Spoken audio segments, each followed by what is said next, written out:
Hola chicos, ¿cómo están? Espero que estén muy bien.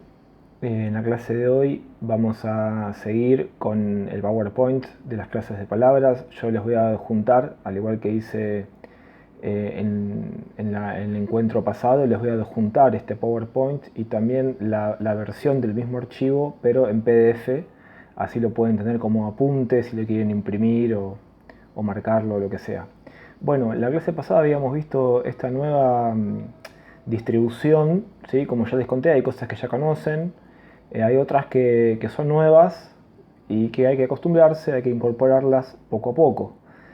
Acá tenemos lo que presentamos básicamente de nuevo son las dos, los dos grandes conjuntos, ¿sí? Las palabras léxicas y las palabras funcionales. También hablamos, bueno, definimos las léxicas, dijimos que son las palabras que significan algo, que tienen un significado propio, ¿sí? Y lo que sí también es, lo que es nuevo es la noción del sintagma, que forma parte de una oración y siempre tiene un núcleo. El sintagma, lo que estuve notando es que por lo general a muchos se les complicó el punto 4 de la tarea que les dejé. Recuerden que dentro de una oración puede haber varios sintagmas, ¿sí? El sintagma es una parte de la oración que tiene un núcleo. Eh, y dependiendo del tipo de núcleo, es la categoría que el sintagma recibe, ¿no? A esto me refiero. Tenemos sintagmas nominales, adjetivales, verbales, adverbiales y preposicionales. Pero lo importante, para que quede claro, sobre todo basándome en en las tareas que me entregaron, lo importante es que dentro de una oración puede haber varios sintagmas, ¿sí? Bueno, y hoy vamos a hablar sobre el verbo. Como les dije, y vuelvo un segundo atrás, en cada clase vamos a desarrollar cada tipo de palabra y hoy empezamos por el verbo. Empezamos por el verbo porque es el tipo de palabra más importante dentro de una oración. ¿Por qué? Porque es núcleo de una oración. Y como dice en la diapositiva, es la clase de palabra que organiza la oración en sujeto y predicado, ¿sí? Todo verbo, o la gran mayoría de verbos, no todos, pero yo diría gran porcentaje de verbos, tiene un sujeto, ¿sí? Y eso hace que la oración se divida en sujeto y en predicado. Al verbo también lo denominamos como formas finitas. ¿Por qué? Porque tiene una terminación, es decir, una desinencia que cambia al ser conjugado. Por ejemplo, según la terminación, según la desinencia, nos vamos a dar cuenta del tiempo, ¿sí? El tiempo del verbo, nos vamos a dar cuenta también del modo del verbo, del número, singular o plural, y persona. Esas son las categorías verbales que más adelante vamos a profundizar en esto.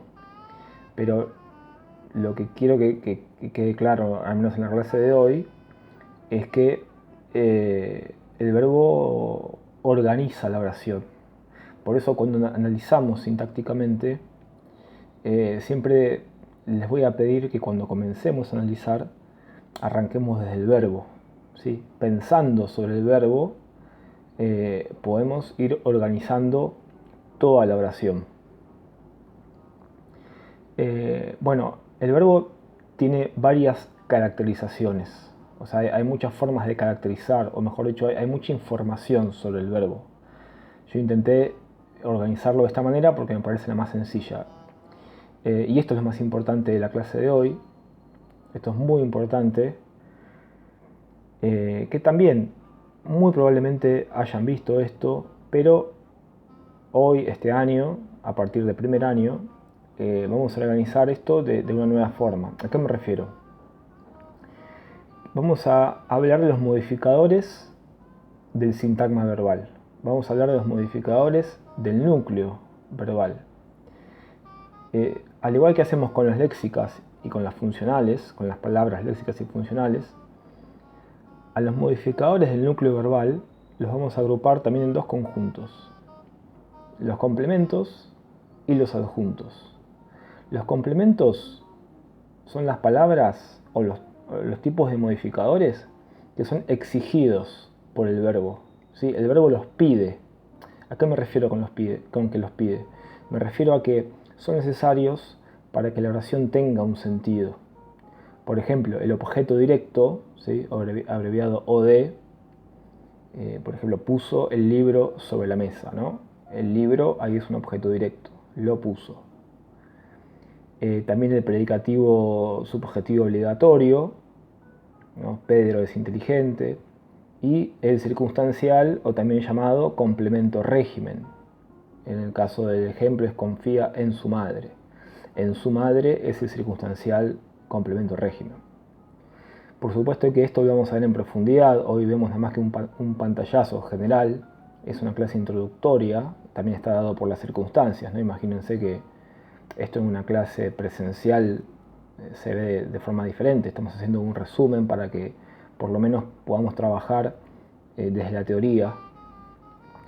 Y también hay un segundo conjunto que son los adjuntos, que a diferencia de los complementos no son obligatorios. Por eso se pueden sacar o agregar de forma libre. ¿Y cuáles son los adjuntos? Los circunstanciales, que ustedes, estoy seguro que en la primaria los han visto.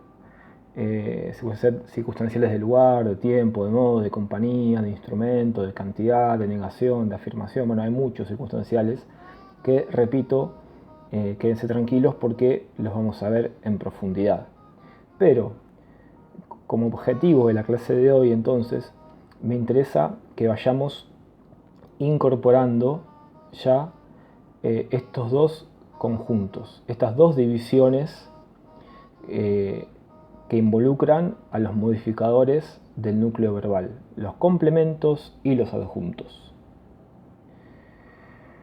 Bueno, otro aspecto importantísimo del verbo es aquel que llamamos la subclase semántico-sintácticas.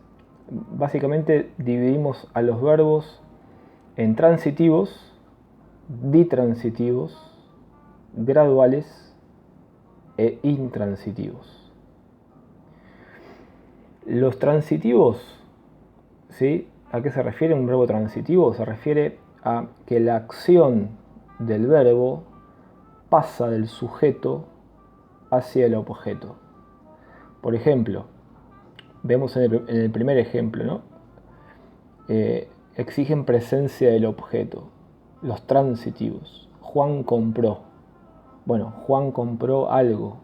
¿Sí? Juan compró comida, Juan compró ropa, Juan compró una casa, Juan compró lo que sea. ¿Sí? Comprar es uno de los verbos más transitivos que existen en el castellano, porque necesitan justamente de un objeto, ¿no? La acción del verbo comprar sí o sí transita, por eso se llama transitivo, porque sí es como una especie de tránsito, ¿no? Transita hacia un objeto.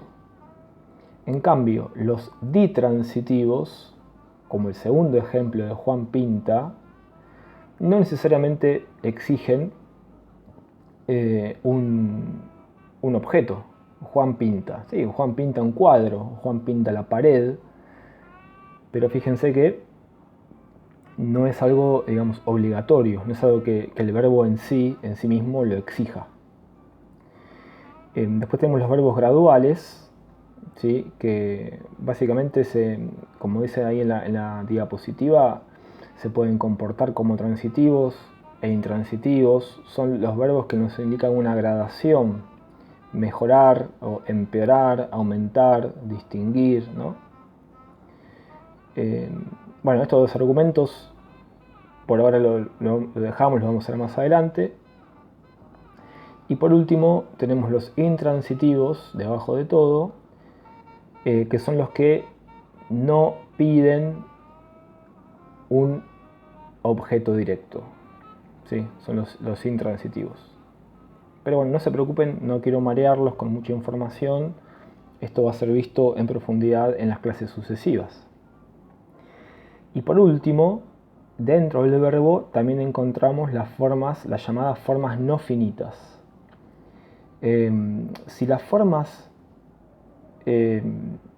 si el verbo se caracteriza porque se puede conjugar, ¿no? Se puede conjugar, puede variar en género, en número, ¿no? En persona. Las no finitas son las que no varían, las que no, tienen no se pueden conjugar, no se conjugan, son verbos no conjugados, ¿no? Como lo dice en el título, las formas no conjugadas. Y tenemos el infinitivo, el gerundio y el participio. ¿Sí? El infinitivo cumple funciones de sustantivo, el gerundio de adverbio circunstancial y el participio cumple una función adjetiva. Ahí están agrupados por colores los ejemplos. Vuelvo a repetir, no es mi intención marearlos con mucha información. Lo que me interesa trabajar hoy, y vuelvo, en la clase de hoy es esta, son las nociones de complementos y adjuntos, ¿sí? Bueno, para esto les voy a dejar ahora una actividad adjunta a este video, y obviamente cualquier duda que ustedes tengan, no duden en escribir, no duden en preguntar, que voy a hacer lo posible para disipar las dudas, ¿sí? Bueno, que estén muy bien, cuídense mucho y nos vemos en la próxima clase.